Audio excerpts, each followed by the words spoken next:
Good morning everyone. আশা করি আপনারা সবাই অনেক ভালো আছেন। আমিও আলহামদুলিল্লাহ ভালো আছি। আজকে সকালে ঘুম থেকে উঠে একটা জিনিস ভাবলাম কেননা আপনাদের সবার সাথে শেয়ার করি। প্রতিদিন সকালে ঘুম থেকে উঠেই আমি কি নাস্তা বানাবো এটা নিয়ে একটা দ্বিধাদ্বন্দ্বে পড়ে যাই। সো আজকে ভাবলাম কেননা ঝটপট খিচুড়ি বানিয়ে ফেলি, খুব অল্প সময় খেতেও ভালো লাগবে। সো যে বিষয়টা আপনাদের সাথে শেয়ার করব বলছিলাম, একটা জিনিস খেয়াল করলাম গাইস, আমরা সবাই না অভ্যাসের দাস। এই জিনিসটা আগে বইতে পড়েছি, মার কাছে শুনেছি, কিন্তু কখনোই বিশ্বাস করিনি।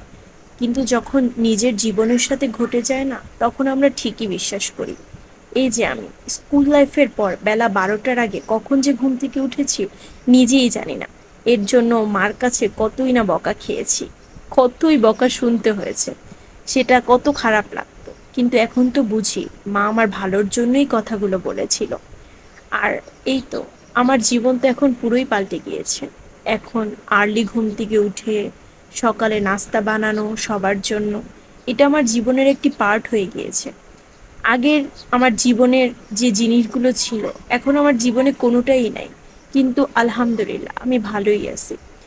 আমার এই জিনিসগুলোই না জীবনের একটি অভ্যাস হয়ে দাঁড়িয়েছে। আমি মনে করি এটি আমার ভালো অভ্যাস, আর আমি আমার খারাপ অভ্যাসটাকে ত্যাগ করতে পেরেছি। এটাই আমি আমার নিজের কাছে অনেক কিছু মনে করি। গাইস, আমাদের নিজেদের সবার জীবনে কম বেশি অভ্যাস থাকে। আমরা সব সময় চাবো খারাপটাকে ত্যাগ করে ভালোটাকে বেছে নিতে। সো এই তো, কথা বলতে বলতে আমার খিচুড়ি একদম রেডি।